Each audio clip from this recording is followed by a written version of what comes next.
नमस्कार।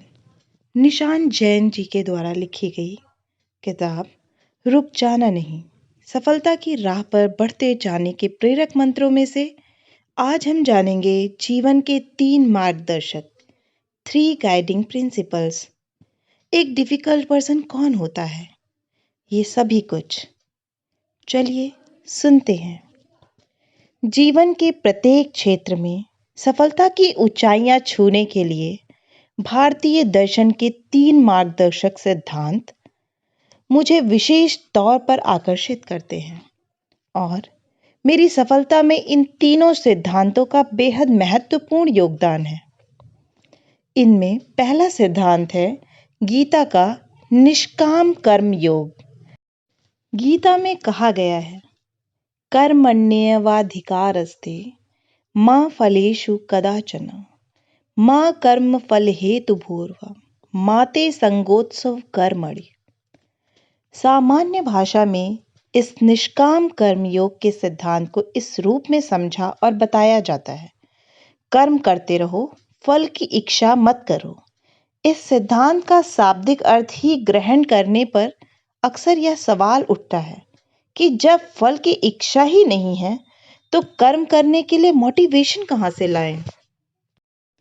जहां तक मैं इस शानदार सिद्धांत को समझ पाया हूं, निष्काम कर्मयोग फल की इच्छा रखने पर प्रतिबंध नहीं लगाता, बल्कि यह तो फल की प्राप्ति के लिए बिना आसक्त हुए कर्म में लगे रहने की प्रेरणा देता है। धर्मवीर भारती ने अंधा युग में निष्काम कर्मयोग की शक्ति को इस प्रकार व्यक्त किया है, जब कोई भी मनुष्य अनासक्त होकर चुनौती देता है इतिहास को, उस दिन नक्षत्रों की दिशा बदल जाती है। नियति नहीं है पूर्व निर्धारित, उसको हर क्षण मानव निर्णय बनाता मिटाता है। नतीजे के बारे में ही सोचते रहने का यह भी दुष्प्रभाव होता है कि हम पढ़ाई या नौकरी में हर रोज कुछ नया सीखते हैं, उसे एंजॉय नहीं करते, उसका आनंद भी नहीं उठा पाते।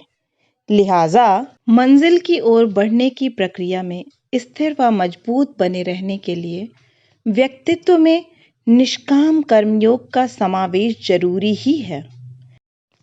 मेरे लिए दूसरा मार्गदर्शक सिद्धांत है जैन दर्शन का अनेकांतवाद। इस अनूठे सिद्धांत का अभिप्राय है कि सत्य को सभी लोग अपने अलग अलग नजरिए से देखते हैं, परंतु कोई भी नजरिया ना तो पूरी तरह सही है और ना ही पूरी तरह गलत। आपको एक हाथी और 7 अंधों वाला उदाहरण याद है ना? सड़क पर बैठे एक हाथी के शरीर के अलग अलग अंगों को छूकर 7 अंधे व्यक्ति हाथी को वैसा ही अलग अलग समझने की भूल कर बैठते हैं, जैसे कोई उनकी पूंछ पकड़कर उसे झाड़ू समझता है तो कोई उनका कान छूकर उसे पंखा समझ बैठता है। अनेकांतवाद सिखाता है कि सिर्फ अपने ही विचार को सही मानना और दूसरों के विचार को सिरे से नकारना अपने आप में गलत है। ऐसा करना आपको एक डिफिकल्ट पर्सन बनाता है। आप एक डिफिकल्ट इंसान हैं या नहीं, इसे जांचने के लिए यह टेस्ट आजमा सकते हैं, जो मुझे सोशल मीडिया पर कहीं पढ़ने को मिला। एक डिफिकल्ट पर्सन कौन होता है? आइए जानिए। पहला, अगर आपको लगता है कि हर कोई गलत है और आप हमेशा सही हैं, तो आप अपने आप को एक डिफिकल्ट पर्सन बना रहे हैं। दूसरा, जब आपके पास हर अच्छे व्यक्ति या वस्तु के बारे में कहने को कुछ गलत हो, तो आप सिर्फ एक डिफिकल्ट पर्सन हो सकते हैं। तीसरा, अगर धीरे धीरे आपको खुश करना मुश्किल काम होता जा रहा है, तो सावधान, आप एक डिफिकल्ट पर्सन बनते जा रहे हैं। चौथा, जब आप हर चीज के बारे में तर्क वितर्क करने लगते हैं, वो भी तब जब उसकी कोई आवश्यकता नहीं होती, सावधान हो जाएं, आप एक डिफिकल्ट पर्सन बनने लगे हैं।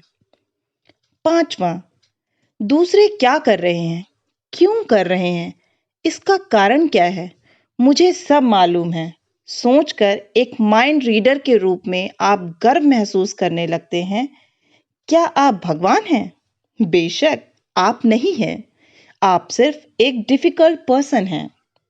छठवां, अगर आपसे अधिकतर लोग कटने लगे हैं, वे आपसे बात करने से कतराने लगे हैं, तो आप डिफिकल्ट पर्सन हैं। सातवां, यदि आपके पास सभी के लिए कुछ ना कुछ सुधार की राय है, लेकिन स्वयं के लिए एक भी नहीं, तो आप एक डिफिकल्ट पर्सन हैं।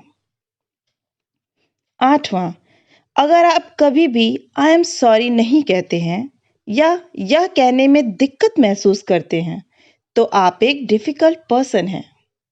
नौवां, यदि आप दूसरों को छोटी छोटी गलतियों को लंबे अरसे तक याद रखते हैं या माफ करने में अड़ियल रवैया रखते हैं, तो आप एक डिफिकल्ट पर्सन हैं।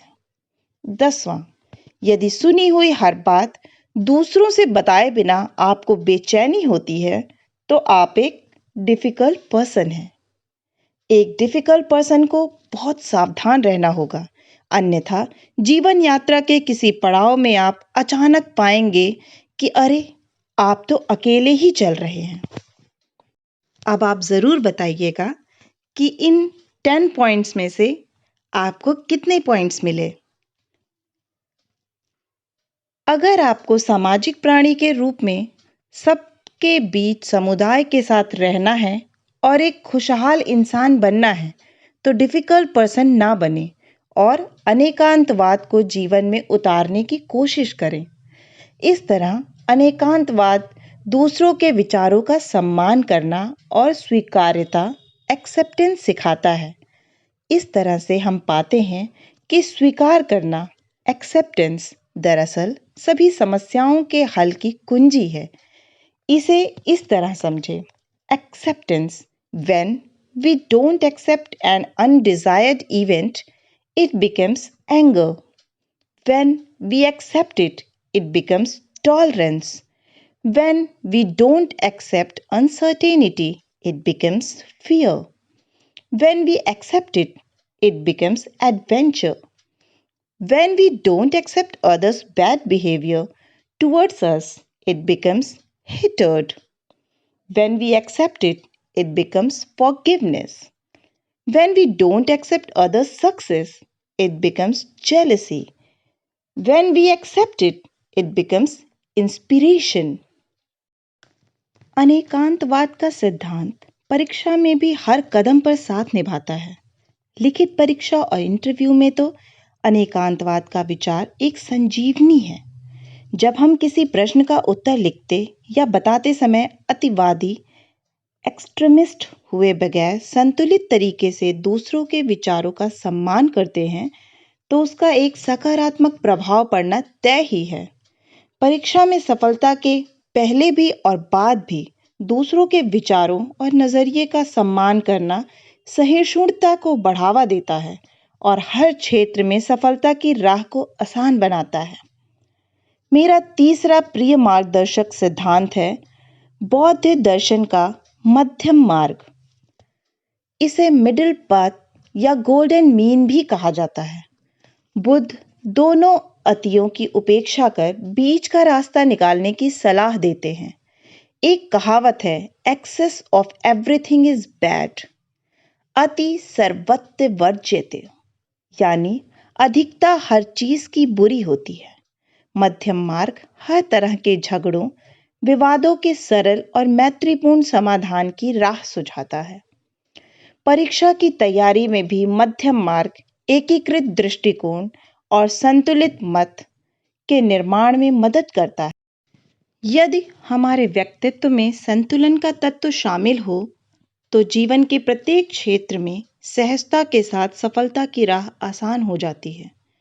मध्यम मार्ग के सिद्धांत का प्रयोग परीक्षा की तैयारी में हर मोर्चे पर किया जा सकता है, जैसे सहज और सरल भाषा का प्रयोग करना, न अधिक कठिन और न ही अधिक काम चलाऊ भाषा, शब्द सीमा का पालन करना और न अधिक लंबा उत्तर, न ही अधिक छोटा।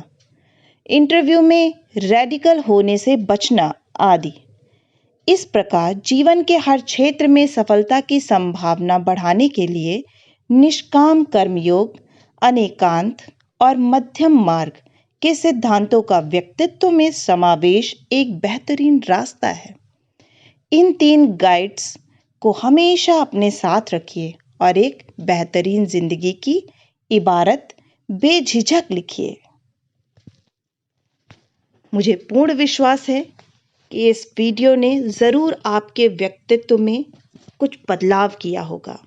अगर आपको यह वीडियो पसंद आया हो तो प्लीज़ कमेंट करके ज़रूर बताएं और आप ज़रूर बताएं कि आप एक डिफ़िकल्ट पर्सन हैं या नहीं और आपको कितने अंक मिले।